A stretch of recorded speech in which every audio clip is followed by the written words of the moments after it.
Apa maksud tabarruj? Tabarruj berasal daripada perkataan baraja itulah, yang mana Allah SWT ada kata kematian akan datang menemui kamu walau kuntum fi burujim musyayyadah, walaupun kamu berada di dalam buruj. Itu asal perkataan yang lebih kurang sama dengan tabarruj yang sama. Burujin musyayyadah apa? Burj Arab, tahu dekat Dubai ada Burj Arab, Burj Khalifah, iaitulah menara yang tinggi lagi kukuh. Maka maknanya tabarruj ni ada kaitan dengan loblak. Apa tu? Tinggi, highlight. Tabarruj ni dari sudut makna bahasa dia ada kaitan dengan meng-highlightkan sesuatu. Tapi belum habis cerita lagi tu. Tu baru maksud bahasa. Tabarruj meninggikan, stand up from the crowd. Keluar, stand out from the crowd. Orang lain biasa gini, dia begini. Itu adalah ciri tabarruj di sudut bahasa. Belum syarak, belum lagi bahasa tu. Yang kedua, Allah SWT, para alim ulama juga mengatakan, dan Ibnu Manzur contohnya mengatakan tabarruj ini juga adalah macam burujus sama. Burujus sama adalah apa? Bintang-bintang di langit. Tempat lain gelap, bintang-bintang bergemerlapan terang, loklak. Itu dia tuan-tuan. Kan? Jadi maksud bahasa bagi tabarruj daripada baraja, highlight, tinggi, nampak, keluar daripada crowd, kebiasaan. Dan kalau orang lain gelap, dia terang, dia adalah yang berwarna-warni itu. Jadi itu adalah maksud bahasa. Adapun maksud dari sudut syarak tabarruj ini apa benda? Iaitulah disebutkan oleh para alim ulama tafsir yang berjantina lelaki. Kalau ada sebagian orang dia tak suka ni, dia nak baca ahli tafsir perempuan punya. Tapi Al-Qurtubi dan juga Ibnu Kathir menghuraikan maksud tabarruj dari sudut syarak dengan kata mereka, huwa kullu zinatin, iaitulah setiap perhiasan, au tajammul, ataupun bercantik-cantik, tuqsad al-mar'ah, orang perempuan buat benda itu dengan hasrat, dengan niat, biizharihi, untuk menunjukkannya, menayangkannya, fi a'yunil ajanib, biizharihi an tahluwa fi a'yunil ajanib, untuk dilihat manis, untuk dilihat comel pada mata orang-orang yang bukan ahli keluarga, ajanib. Hatta al-qina allati tastatiru bihi al-mar'ah wa in kana min al-alwan al-barraqah wa syakl al-jazzab likai taludhu bihi a'yunin nadhirin fahuwa min madhahiri tabarruj al-jahiliyatil ula. Ni dia tuan-tuan, payah nak cerita ni kan. Dia kata sampaikan penutup, kalau yang ada berpurdah maknanya sampai penutup wajah. Ini pada zaman mereka yang tutup muka. Sampaikan penutup itu pun dibuat dalam bentuk warna yang striking, barraqah, alwanil barraqah, wa syaklil jazab, dan bentuk yang luar biasa, menarik perhatian, likai taludzu bihi a'yun, supaya memberi lazat kepada mata orang yang melihat. Fahuwa min madahir, maka itu adalah daripada elemen tabarruj jahiliyah, kata ulama. Kemudian ambil pula kata-kata para alim ulama daripada kalangan sahabat dan tabi'in.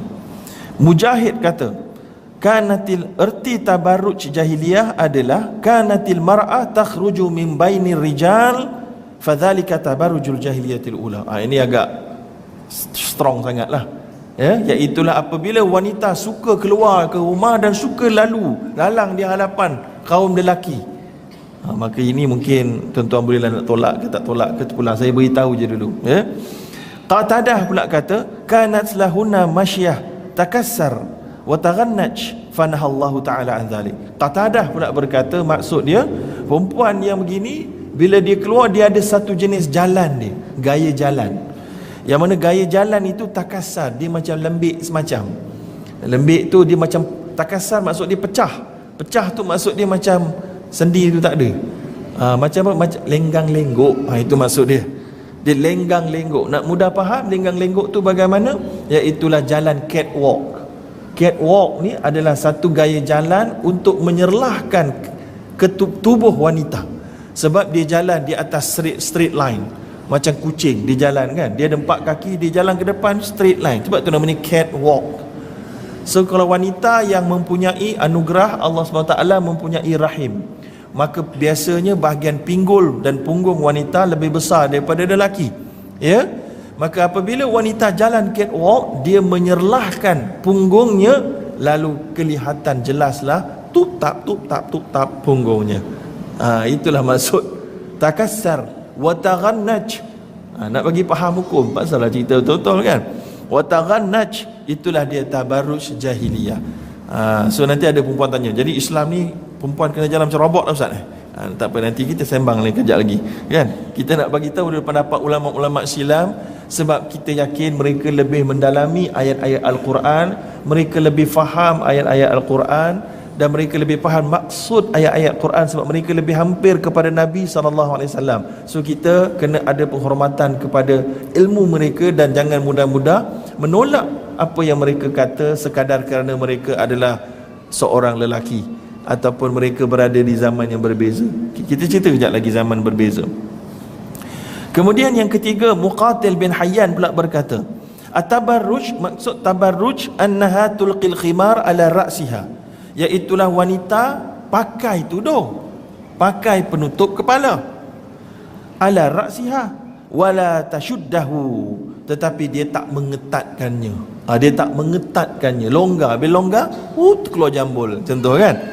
Fayuwari qalaidiha, dan juga apa nama tu, sengaja ditayang-tayangkan tak ketat dan tak sempurna pemakaiannya, maka kelihatanlah rantainya, kelihatanlah qartiha, iaitulah apa nama tu, anting-anting dia, dan juga kelihatanlah tengkuknya. Dia pakai tu macam longgar-longgar, macam tak nampaklah tengkuk dia pakai gini longgar, atau nampaklah tengkuk sini, nampaklah rantai dia dengan permata besar rubi, batu rubi dan seumpamanya.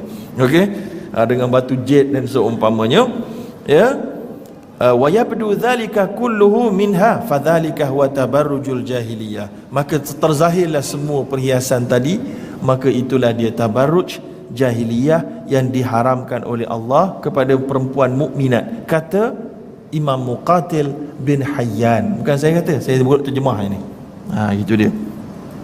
Baik, itu adalah beberapa pentafsiran para alim ulama tentang maksud tabarruj. Kalau kita nak pegang dalam konteks zaman sekarang, kita kena faham prinsip yang mereka cerita. Baik, prinsip yang boleh jadikan satu fashion itu dianggap tabarruj ada beberapa faktor. Yang pertama, ini yang saya kumpulkan. Tadi semua ulama silam, ini yang saya kumpulkan jadi poin yang mudah untuk perempuan muslimin dan muslimat buat balik. Yang pertama, tabarruj adalah apabila tidak tahu batas aurat, memakai pakaian yang berfashion tanpa tahu batas aurat, maka itu mudah menjadi tabarruj. Sebab bila sebahagian fashion itu, dia akan dedahkan sikit, dia akan angkat sikit bahagian itu, dia akan naikkan bahagian ini, dia akan nipiskan bahagian lengan contohnya. Fashionnya pasal dinipiskan bahagian lengan. Lengan ni nampak macam lut sinar, maka itu adalah tabarruj. Semua fashion yang membawa kepada tidak penutupan aurat, maka ia adalah tabarruj. Cuma saya belum cerita, lupa nak cerita. Tabarruj jahiliyatil ula. Apa maksud jahiliyah pertama? Kan? Jahiliyah pertama ni ada pelbagai juga tafsiran para alim ulama, yang macam-macam. Ada yang mengatakan iaitulah zaman lahirnya Nabi Ibrahim.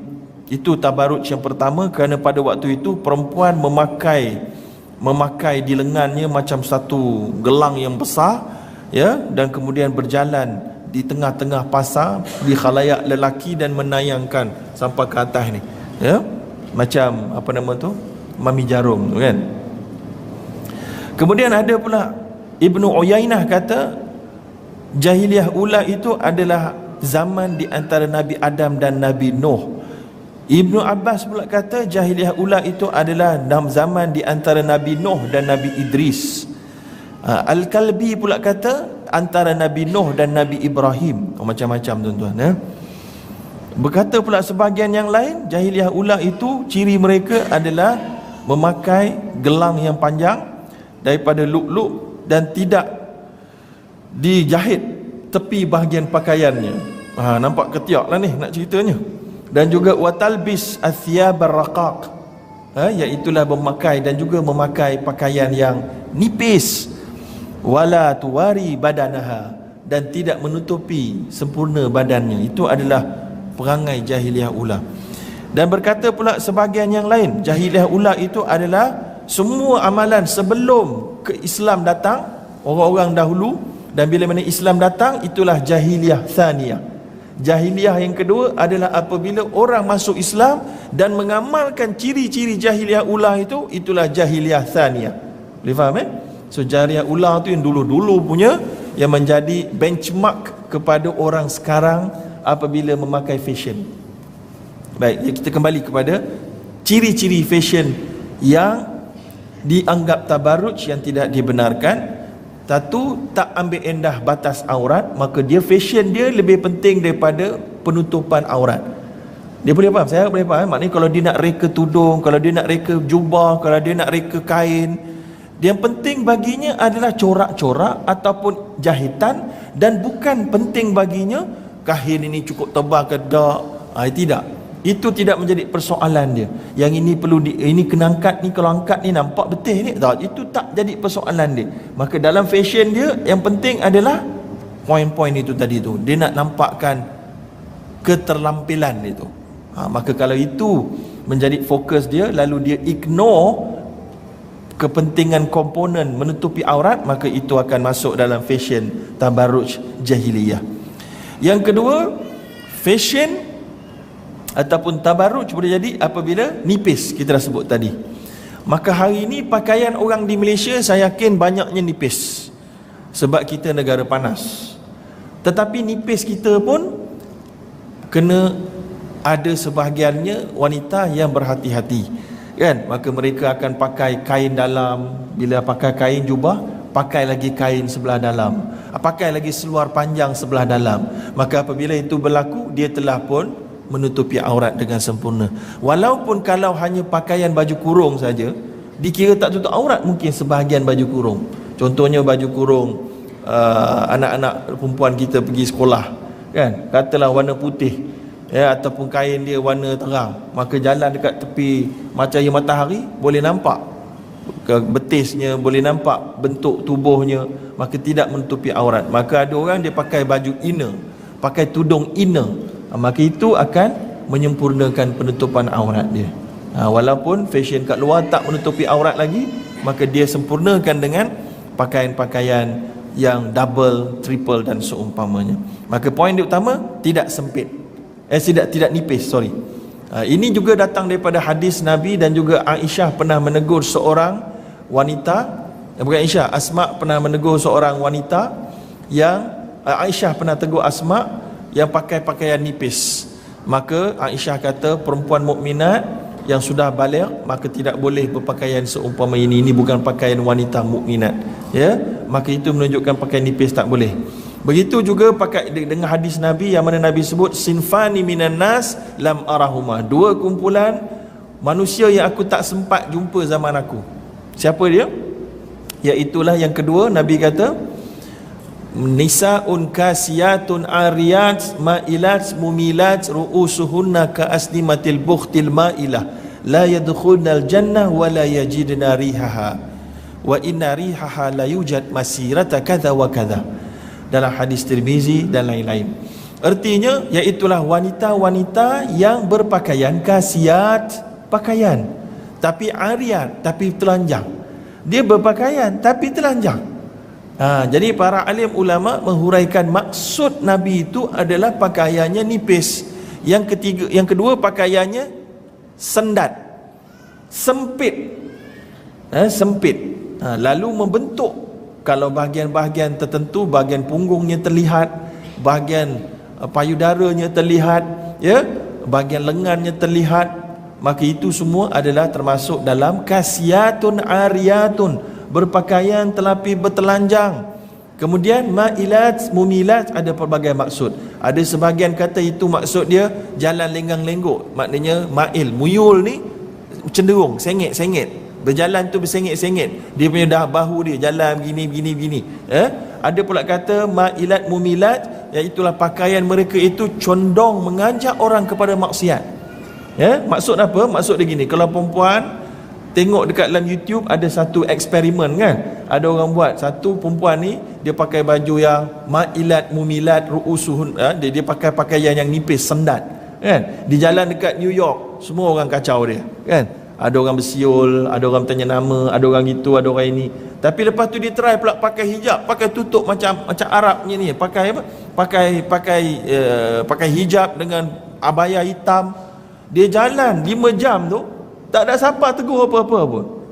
Mak hitam pun tak, pak hitam pun tak tegur, pak putih pun tak tegur, tak ada siapa nak bersiul kat dia. Semua buat tak tahu je dia, macam tak wujud. Boleh faham? Maka itulah maksudnya, bila berpakaian sendat, berpakaian sempit, maka dia mencenderungkan orang untuk ganggu dia.